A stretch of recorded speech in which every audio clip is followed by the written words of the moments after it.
Good morning, everybody, and welcome to Bold Breakthroughs with Business Experts. My name is Catherine Ann Clayton, and I help driven entrepreneurs learn how to take their ideas or their side hustle and turn it into profits by creating new leads, creating high ticket leads, and closing those leads with great sales conversations. I am here today with Jules Costa, and I'm so excited that she's here. So, Jules, I'm going to let you jump in here and tell everybody what you do and how you help people. Absolutely. So I actually run two businesses at the moment. One of them, I do copywriting, PR, and social media management for physician entrepreneurs. The second one is growing. It's in development, but it's teaching entrepreneurs how to handle their personal finances and business finances. Oh, wow. So let's jump into that personal finances and business finances. Sure. I know that a lot of people, when they start in entrepreneurship, they mix the two. Yeah. Oh my goodness. Tell us the important. Yes, and tell us and it's funny you say that because I've been reading about this lately. Tell us the difference or not the difference. Tell us why you should not mix the two. Yeah. Well, I'm not an accountant. I highly suggest the first person you should hire is an accountant, in my opinion. So I highly suggest people talk to a CPA, but from my own personal experience, what I know is that it makes it very, very difficult at the end of the year to really understand where is your money coming from? You know, how much money did you make? How much money did you spend? All of these details that are very important when you're planning your financial future and the financial future of your business. If you don't have your business and your personal account separated, it just makes it impossible to really understand. And it's going to take you a really long time. It took me a really long time to untangle all of that. Mm-hmm. So, and what do you know? And I know you're not a CPA.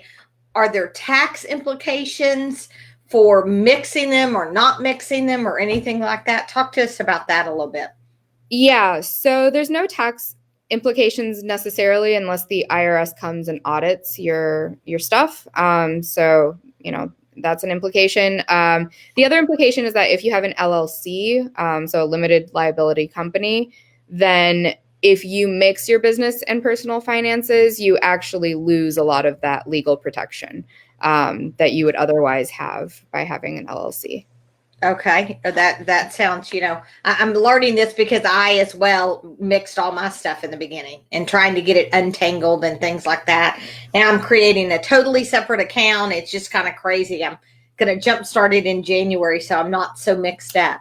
So talk to me a little bit about the copywriting piece and who do you do copywriting for and what kind of things you do in the copywriting? Yeah. So I do copywriting, PR and social media management for physician entrepreneurs. So it's a very tight niche. I do work with a few female entrepreneurs, small businesses, if we're a really good fit, but usually it's physician entrepreneurs. And yeah, it's, my kind of tagline is I write words so you don't have to, right? I think writing is one of the most grueling things for most people. And more than that, I think most of us don't know how to actually make our writing go far. I think that with the right content distribution strategy and with the right social media strategy, you can actually be reusing and repurposing content a lot. And that just makes it so much easier. It alleviates the weight of always having to come up with new ideas. So that's kind of my focus and what I do there.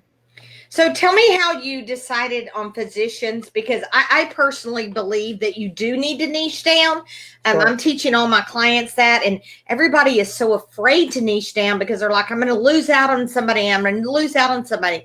And I'm like, when you go to a buffet, mm-hmm. they have steak and they have crab claws and they have sushi and they have burgers and they have everything. But if you really want a good steak, you're not going to go to a buffet. You're going to go to a steak restaurant. Yeah. So it's important to niche down. Only serve steak. Yeah. Right. One of my favorite restaurants up in DC is a restaurant that all they serve is steak and fries. That's it. And they charge a pretty price for it, right? Yeah, I think that niching, it's very hard when you're new. So I always caution people, if you're extremely new, especially if you're young, you might want to explore a little bit, right? Like, and I'm young, I'm still young, but a year or two ago, I had no idea what my preferences were or what my skills were or where my, anything about myself really. Right. But especially if you're a little older or if you have more experience in your field, I think it starts to become very obvious what you're good at and who you like to work with and why you like to work with them.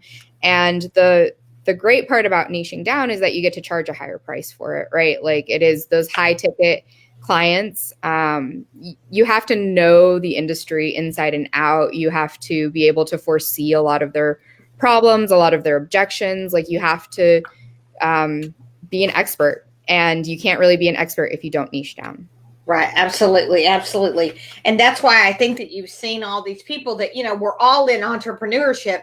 However, they're niching down to, brand specialists, copywriting people, and you've got to, if you're going to build a strong business, I firmly believe that you have to hire somebody that is in their genius zone, which is not your genius zone.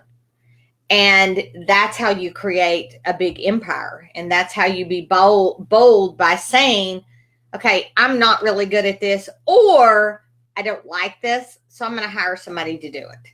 Would you agree with that? Oh yeah, absolutely. I mean, that's part of my motto, right? Like, I do the thing that the other person doesn't want to do. I write words so you don't have to. And yeah, you have to be at least one or two steps ahead of the people that you're helping. And I always say, like, if the way that you can niche down on something is if off the top of your head you can kind of list, like, okay, like if someone came to me and said, what are 10 places where an entrepreneur could publish an article, or a physician entrepreneur could publish an article, I know exactly where the doctors should go, right? Like, right. Off the top of my head, I can name 10 things. That wasn't true before I had my first, physician clients.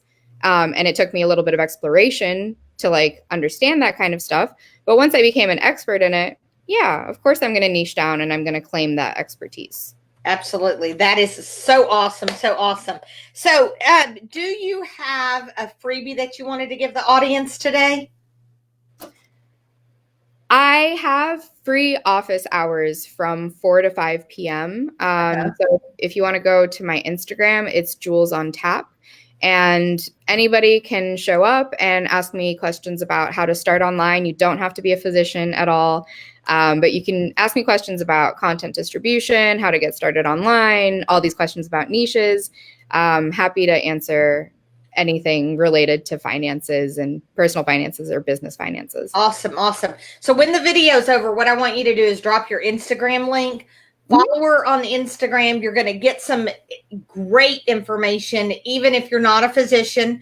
I know I'm going to jump over there and follow her and start stalking her, as I say, and getting some information and probably having a conversation. So definitely jump over there, follow her on Instagram. I know she would love that. And I want to thank you, Jules, for coming on today.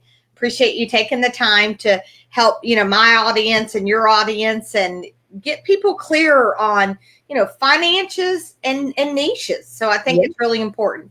So everybody else, thank you so much for attending the Bold Breakthroughs with Business Experts. Have a great day. Bye-bye. Thanks, Catherine. Bye-bye.